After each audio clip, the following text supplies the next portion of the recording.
Assalamualaikum warahmatullahi wabarakatuh. Bismillah, alhamdulillah, wassalatu wassalamu ala rasulillah, wa ala alihi wa mawalah, amma ba'd.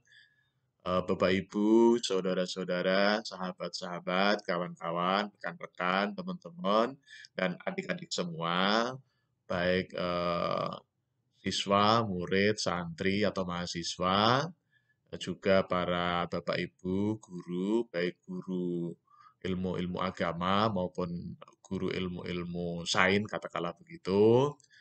Alhamdulillah kita bisa bertemu kembali dalam Ainur Rafiq Dawam Channel. Untuk edisi yang ke-66 ini kita ingin melanjutkan terkait dengan penerapan Mabadi Asyroh atau 10 prinsip ya, Mabadi Asyroh untuk ilmu pengetahuan alam.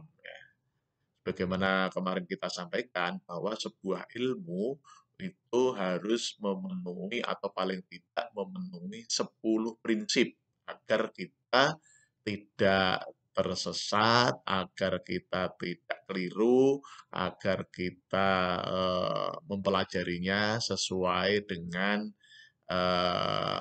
sesuai dengan mabadi asyroh tersebut ya.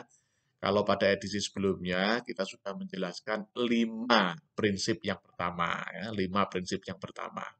Barangkali untuk syairnya bisa kita ulang kembali. Bismillahirrahmanirrahim.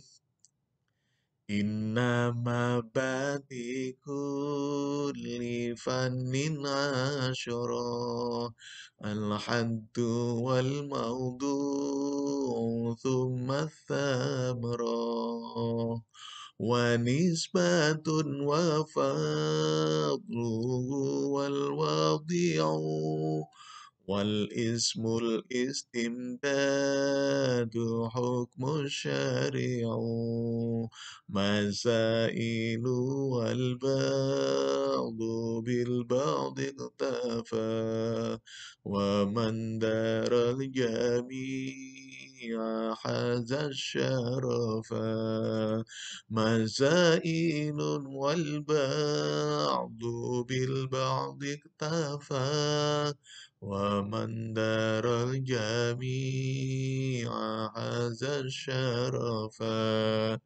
Nah, kemarin terkait dengan ilmu pengetahuan alam atau fun pengetahuan alam, kemarin sudah kita terapkan untuk 5 prinsip yang pertama, yaitu yang pertama adalah al-haddu atau definisi, kemudian yang kedua al-maudu'u atau objek kajian, kemudian yang ketiga adalah nisbatun, yang ketiga adalah tamroh, buah, kegunaan atau manfaat, kemudian yang keempat adalah nisbatun atau hubungannya dengan ilmu-ilmu yang lain. Kemudian yang kelima itu adalah wafadluhu, jadi keutamaan. Ya. Keutamaan mempelajari ilmu pengetahuan alam ini. Jadi sudah ada 5 ya. Kita lanjutkan dengan yang keenam.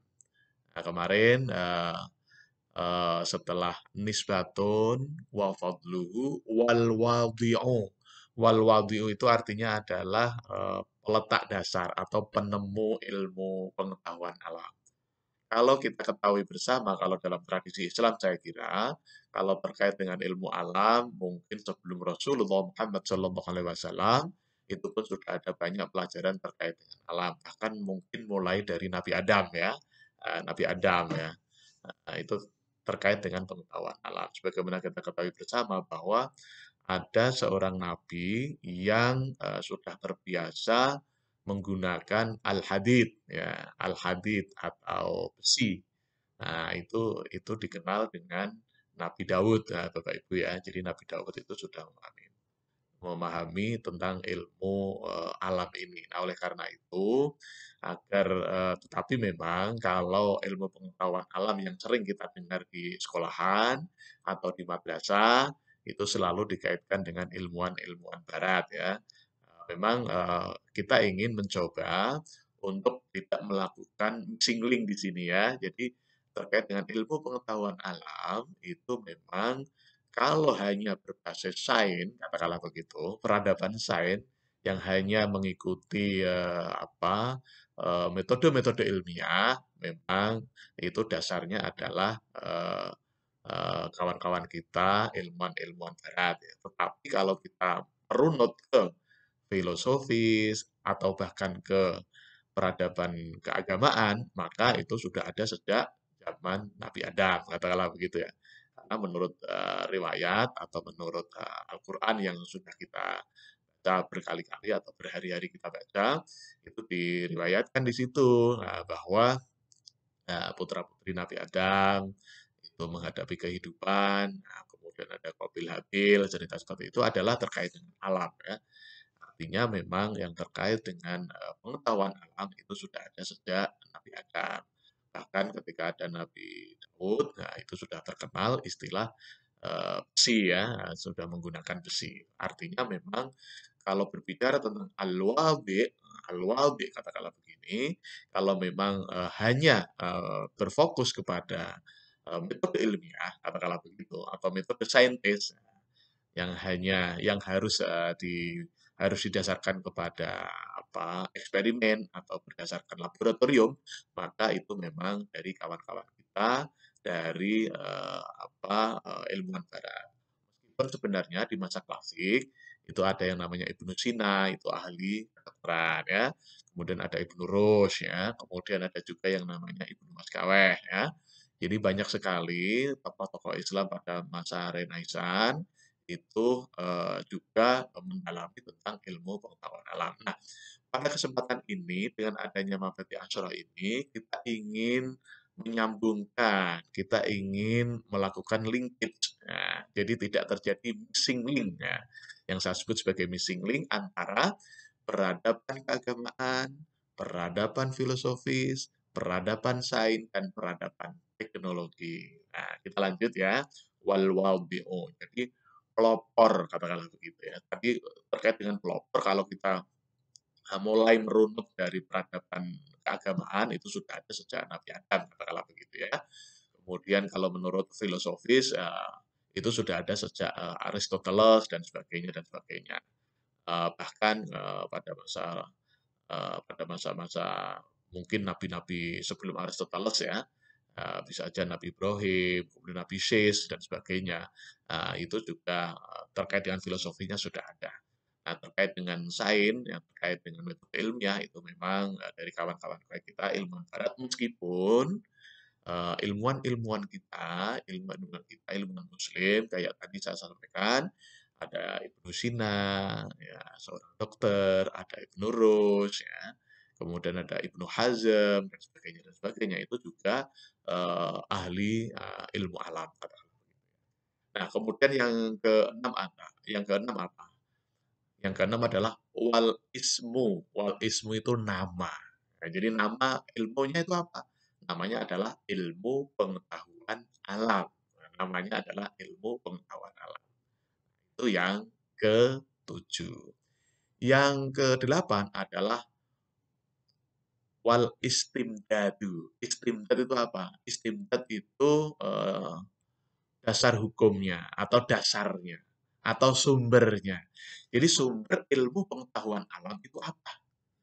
Sumber ilmu pengetahuan alam ini apa? Nah, kalau kita melihat terkait dengan kajian filosofis yang meskipun kita santai berfilsafat ya, di situ ada yang namanya ontologi, ada yang namanya epistemologi, ada yang namanya aksiologi. Nah, terkait dengan sumber ilmu di sini, itu secara filosofis kita istilahkan dengan istilah epistemologi. Nah, sumber ilmunya apa? Ilmu pengetahuan alam itu sumbernya apa? Ya, saya kira adik-adik semua, para bapak ibu guru, ilmu pengetahuan alam saya kira sudah paham bahwa sumbernya banyak sekali. Tentunya adalah apa yang kita amati, nah, apa yang kita lihat, apa yang kita dengar, apa yang kita rasa. Nah, kalau filosofi, apa yang kita pikirkan. Nah, itulah sumber atau al-istimdad. Jadi, sumber ilmu pengetahuan adalah semua yang bisa kita lihat, kita dengar, kemudian kita rasa, kemudian kita pegang dan sebagainya. Dan sebagainya. Nanti sewaktu-waktu kita akan membahas tentang sumber-sumber ilmu itu seperti apa dalam tradisi yang ada di Barat maupun yang ada di Islam. Kita kan ingin melingkitkan antara tradisi keislaman dengan tradisi-tradisi barat, katakanlah begitu ya. Nah, jadi untuk yang ketujuh ini, yang kedelapan ya, yang kedelapan. Jadi yang keenam itu adalah al-wadi atau pelopor katakanlah begitu. Kemudian yang ketujuh adalah al-ismu atau nama, nama dari ilmu itu sendiri. Kemudian yang kedelapan adalah al-istindad atau sumber ilmu itu sendiri. Kemudian yang kesembilan apa? Yang kesembilan adalah hukum syari'u. Jadi hukum mempelajari, hukum mendalami, hukum memahami, dan hukum mengembangkan atau melakukan laboratorium terkait dengan ilmu ini hukumnya apa. Hukum mempelajari ilmu pengetahuan alam itu adalah wajib ya. Meskipun nanti para ulama ada perbedaan pendapat ya, ada yang mengatakan fardu ain, ada yang mengatakan fardu kifayah. Mungkin kawan-kawan masih ingat lah apa itu fardu ain dan apa itu fardu kifayah. Ya, saya kira tidak perlu kita jelaskan di sini. Nah, itu yang ke-9. Nah, yang terakhir adalah masail. Masail itu topik-topiknya atau pokok-pokok bahasa. Saya kira kalau ilmu pengetahuan alam itu pokok bahasanya ada tentang flora, tentang fauna, tentang alam, tentang angkasa, tentang manusia dan sebagainya dan sebagainya. Itu yang kalau berbicara tentang IPA ya. Ada juga berbicara tentang udara, cahaya, gelombang, macam-macam semuanya. Itu termasuk masailun. Nah, gitu ya. Jadi udah kelar ya. Jadi ada 10 prinsip untuk ilmu pengetahuan alam. Yang pertama adalah al-haddu, definisi.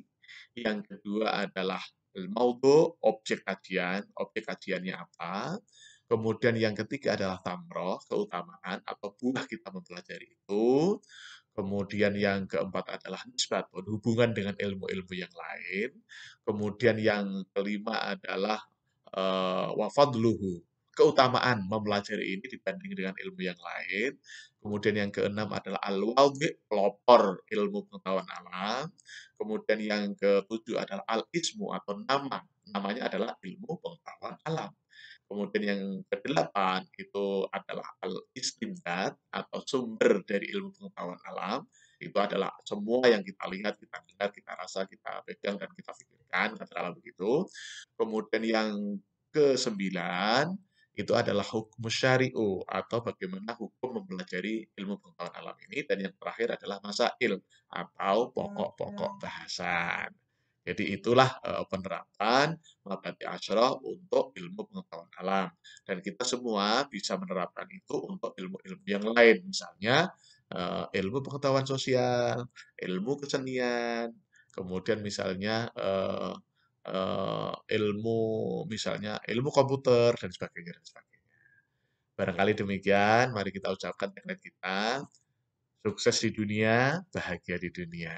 Sukses di akhirat, bahagia di akhirat. Amin, amin, amin. Terima kasih. Mohon maaf atas segala kekurangan. Wassalamualaikum warahmatullahi wabarakatuh.